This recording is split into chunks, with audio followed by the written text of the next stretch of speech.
Mika gillar inte dem alls. Ja? Gå och titta.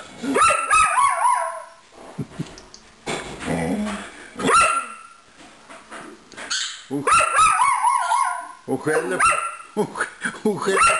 Hon gnäller och skäller. Brett. Hon skäller på... Hon skäller på de britterna till de har åkt.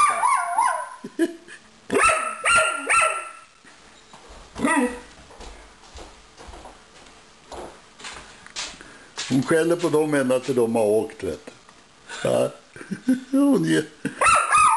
Hon gillar inte dem alls. Ja. Ja.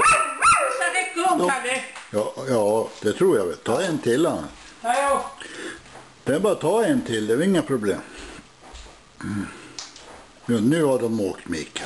Ja, nu har de åkt, Mika. Nu är det ingen fara. Nu kan du lugna ner dig igen. Ja.